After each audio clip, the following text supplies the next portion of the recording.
You're spending $2 million on a luxury bunker, convinced you've secured your family's survival when the world collapses. The reinforced steel doors gleam under LED lighting. The air filtration system hums quietly in the background. Your underground compound has a wine cellar, a home theater, and enough freeze-dried gourmet meals to last a decade. You feel invincible. You feel prepared. But here's the brutal truth nobody in the luxury bunker industry wants you to know. You've just made the most expensive mistake of your life, and when disaster actually strikes, that $2 million fortress could become your tomb. If you're serious about surviving what's coming, don't go anywhere, because what you're about to learn will shatter everything you thought you knew about emergency preparedness. Subscribe now and discover what the wealthy preppers learned too late. The luxury bunker market has exploded in the last decade. Companies are selling converted missile silos for $15 million, underground condos in Kansas with pools and rock-climbing walls, custom-built compounds in New Zealand with golf simulators and spa facilities. The marketing is seductive.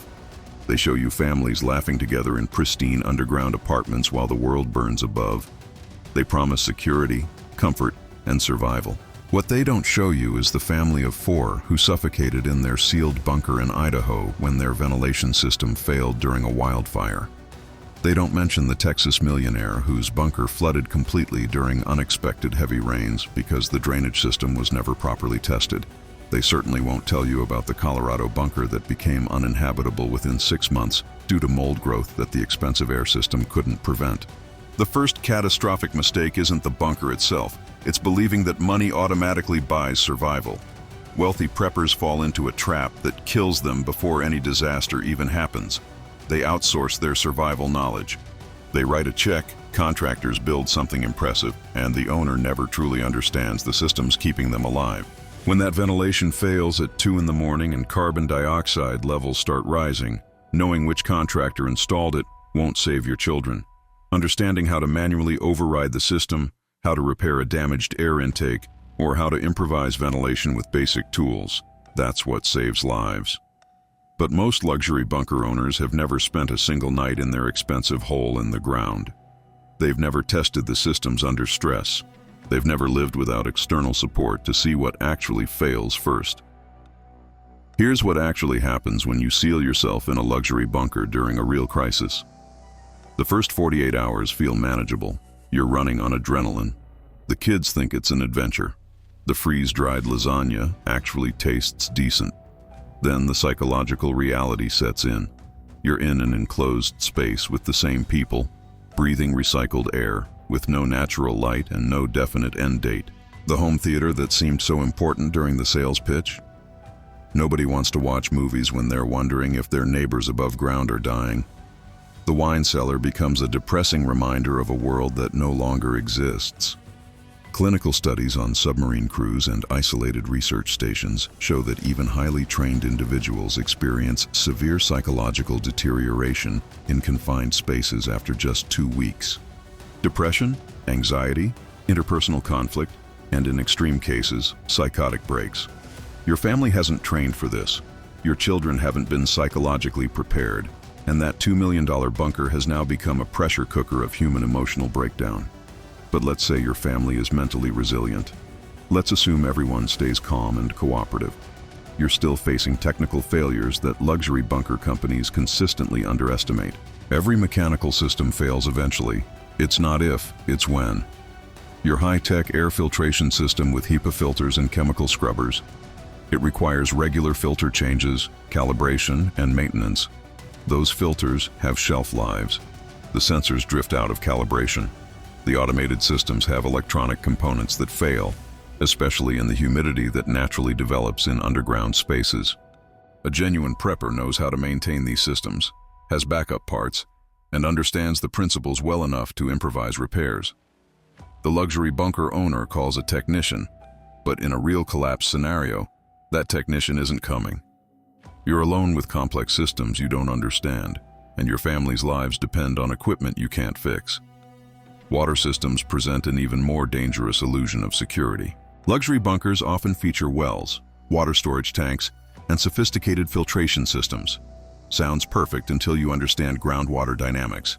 A nuclear event, a major chemical spill, or industrial contamination can poison groundwater for decades. Your well might be pumping contaminated water, and if you don't have the knowledge and equipment to properly test it, you're slowly poisoning everyone you're trying to protect. Storage tanks seem safer, but water is heavy. A year's supply of water for a family of 4 requires approximately 3,000 gallons. That's over 12 tons of weight. Many luxury bunkers have structural designs that look impressive, but weren't engineered by people who understand long-term underground load distribution. There are cases of bunker floors cracking, walls bowing, and entire structures compromising because the weight calculations were wrong. When your water tank leaks into your bunker, you don't just lose your water supply, you create the perfect environment for mold, bacteria, and structural failure. The location mistake kills more bunker plans than any design flaw. Wealthy preppers often choose locations based on privacy, property value, or proximity to their current homes. They buy land in remote areas, thinking isolation equals safety. But isolation also means vulnerability. A bunker in the middle of nowhere seems secure until you realize you can't defend a fixed position alone. History shows us that isolated wealthy targets always attract attention during societal collapse. Your neighbors know you have resources. Desperate people become dangerous people.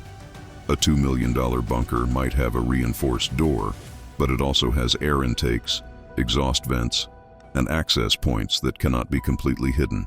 Determined attackers don't need to break through your door. They can block your air vents.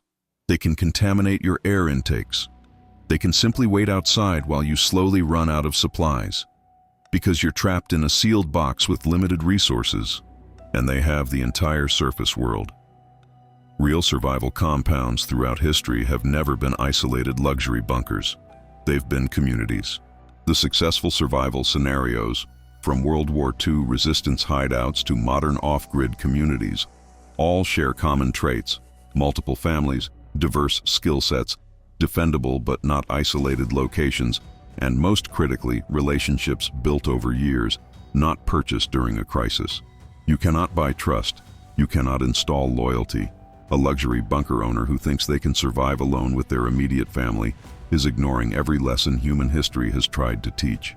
When food runs short, when someone gets sick, when difficult decisions need to be made, you need people you've built relationships with over time.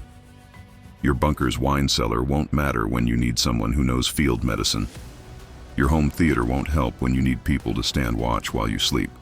The supply chain mistake reveals how little most luxury bunker owners understand about actual long-term survival. They stock freeze-dried meals with 25-year shelf lives. They install climate-controlled food storage. They buy cases of military MREs.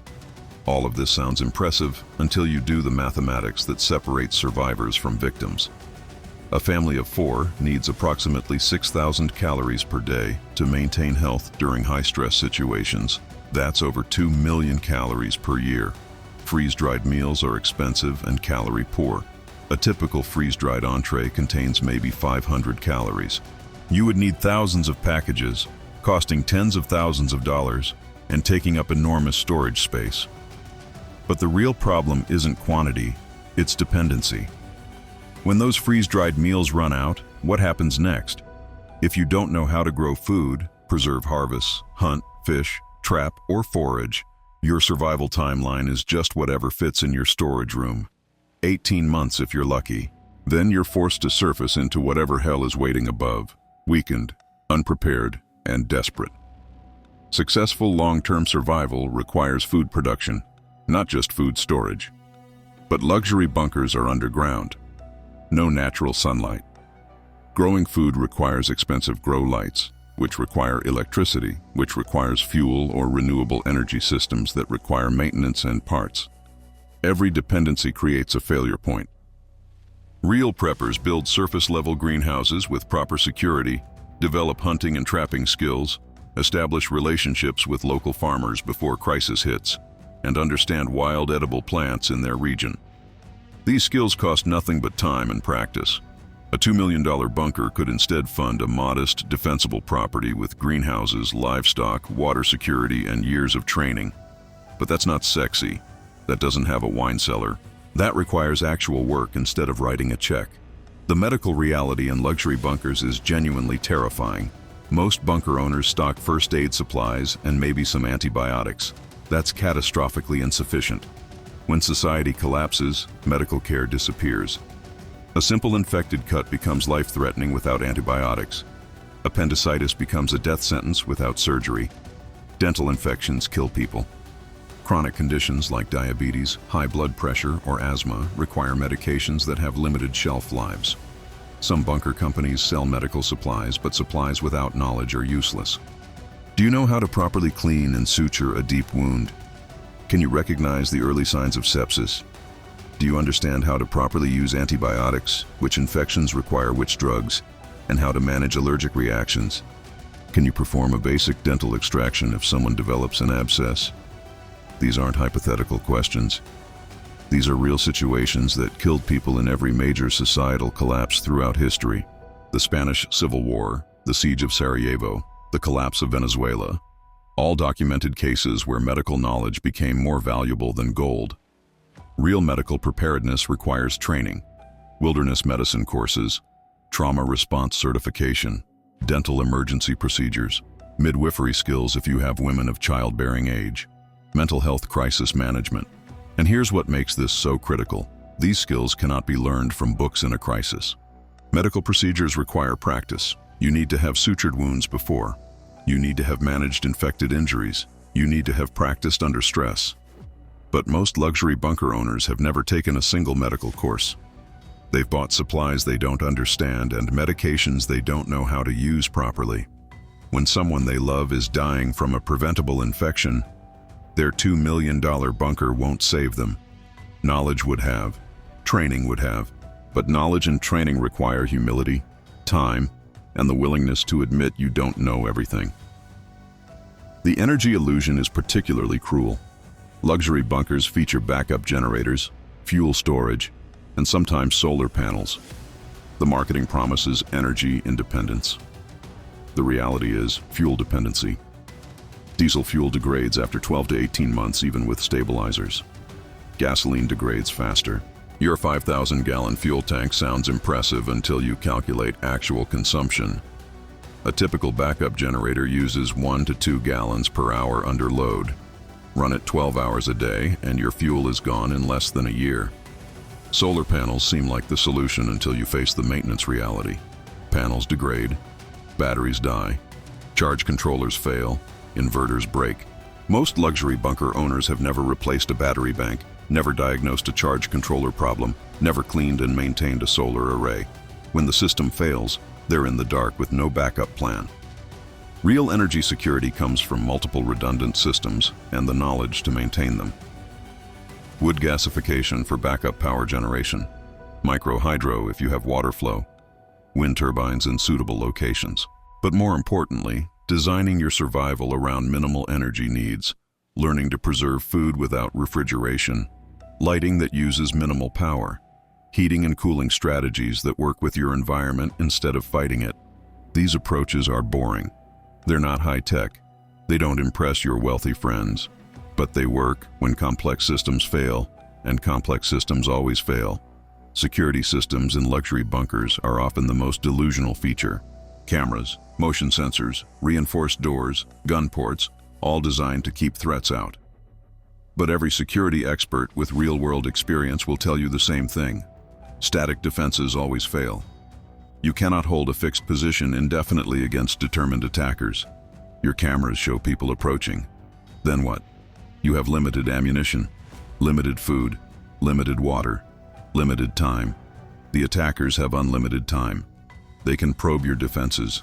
They can wait. They can use fire or smoke. They can contaminate your air supply. They can simply lay siege and wait for you to emerge when you run out of supplies. Real security comes from not being a target in the first place. It comes from community relationships where people protect each other. It comes from being valuable enough to your neighbors that they want to defend you. A man alone in a fortress dies alone. A person integrated into a community survives. The psychological concept of fortress mentality has killed more preppers than actual disasters. When you build an expensive bunker, You develop a mindset that everything outside is a threat and everything inside is safe. This binary thinking destroys your ability to adapt when reality becomes complex. Real survival requires flexibility. Sometimes you need to move. Sometimes staying put is suicide. Sometimes the bunker is the right choice. Sometimes it's a trap. But if you've invested $2 million in a single strategy, you become psychologically committed to that strategy, even when it's killing you. This is called sunk cost fallacy, and it's deadly in survival situations. You cannot abandon your expensive bunker easily because it represents enormous investment. So you stay when you should run. You hide when you should integrate. You defend when you should negotiate. Your wealth has purchased rigidity in a world that demands adaptation. Temperature regulation in underground bunkers presents challenges that luxury companies consistently misrepresent. Underground is naturally cool, which sounds great until you understand humidity. Cool air holds less moisture. Underground spaces accumulate humidity from human respiration, cooking, and any water use. This creates condensation, mold growth, and eventually serious health problems. Luxury bunkers install dehumidifiers, but dehumidifiers require electricity and regular maintenance. When they fail, your bunker becomes a moldy nightmare within weeks. Mold isn't just unpleasant. Certain molds produce mycotoxins that cause serious neurological damage, respiratory disease, and immune system suppression. There are documented cases of bunkers becoming uninhabitable due to toxic mold growth that embedded itself so deeply in materials that the entire structure had to be abandoned. Your $2 million investment becomes a health hazard that you cannot safely occupy. Real temperature and humidity control requires passive design, proper vapor barriers, breathable wall systems, natural ventilation when safe. Humidity management through material selection and design rather than mechanical systems. These principles come from traditional root cellar design, earth-sheltered home construction, and mining ventilation engineering. This knowledge exists and works reliably, but it's not sexy. It doesn't sell expensive bunkers. So companies install mechanical systems that work perfectly until they don't, and then your family is breathing toxic mold spores in an enclosed space with nowhere to go. Communication systems reveal another critical vulnerability. Luxury bunkers often include satellite phones, ham radios, and internet connectivity. All of this depends on infrastructure that won't exist in a real collapse. Satellites need ground stations. Cell towers need power grids. The internet requires functional infrastructure across continents. When that infrastructure fails, your expensive communication systems become useless. Real communication preparedness requires mesh networks with your community, shortwave radio knowledge, coded communication protocols, and backup systems that don't depend on satellites or cell towers. But this requires technical knowledge, practice, and coordination with other people.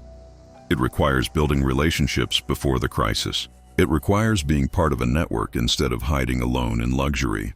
The waste management problem in luxury bunkers is something sales brochures never adequately address. Humans produce waste.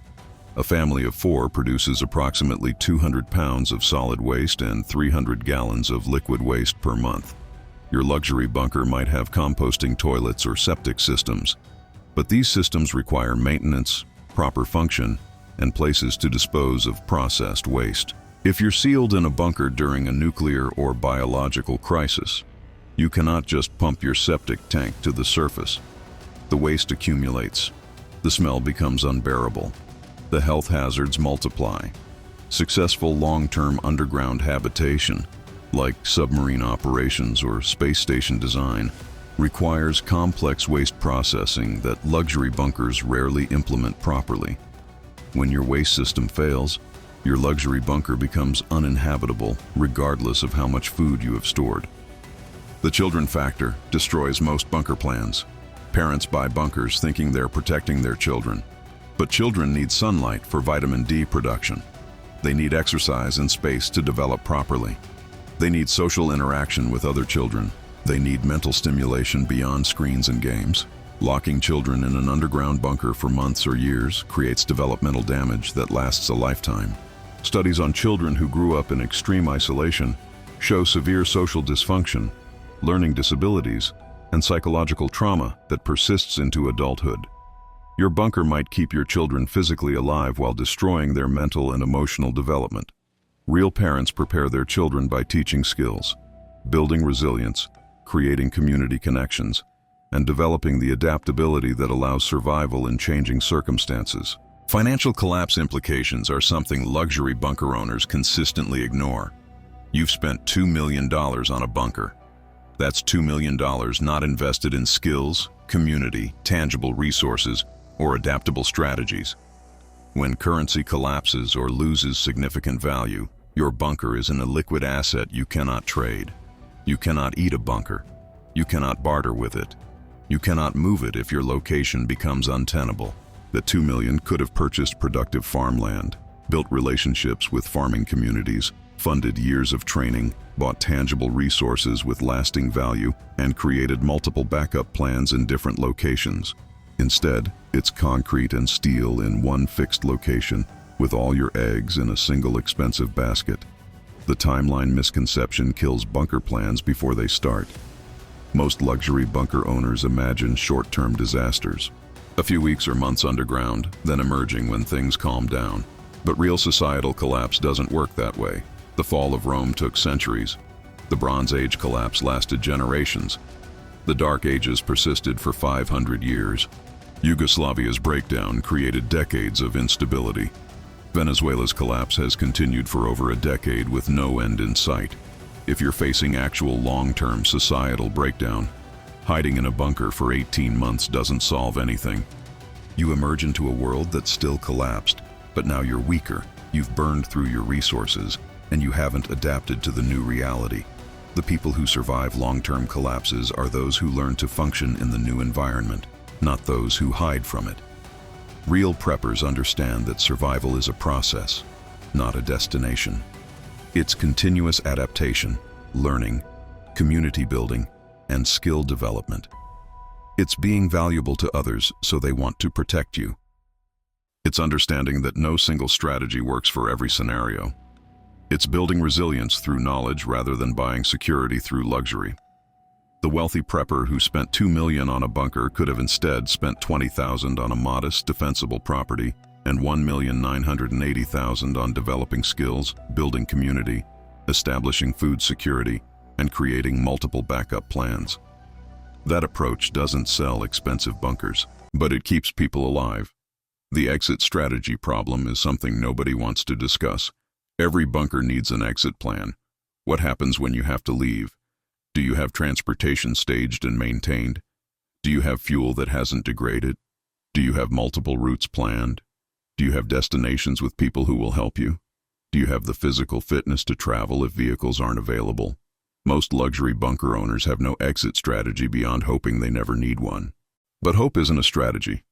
Hope doesn't save lives when your bunker becomes compromised and you need to move immediately. Real preppers have multiple cached supplies in different locations, relationships in different regions, skills that make them valuable anywhere, and the physical and mental preparation to move when necessary. Here's what actual survival looks like based on every major disaster and collapse throughout recorded history. Survivors are adaptable. They have diverse skills. They're part of communities. They're physically fit. They have knowledge that makes them valuable to others. They can produce food, treat injuries, repair equipment, defend when necessary, and negotiate when possible. They're not hiding in luxury bunkers waiting for the world to fix itself. They're actively surviving in whatever reality exists. The person who can grow food, treat a wound, purify water, and build shelter with basic materials will survive situations that kill the bunker owner with his freeze-dried meals and wine cellar. If you're serious about actual survival, stop thinking about bunkers as the answer. Start building skills, learn medical training, study food production and preservation, understand water purification and filtration, develop hunting, fishing, and foraging abilities, study traditional skills like blacksmithing, carpentry, and textile production. Build relationships with your neighbors now. Create community connections. Develop bartering skills and understand what will have value in collapsed economies. Get physically fit because survival requires physical capability. Train your family in practical skills instead of just showing them the bunker's entertainment system.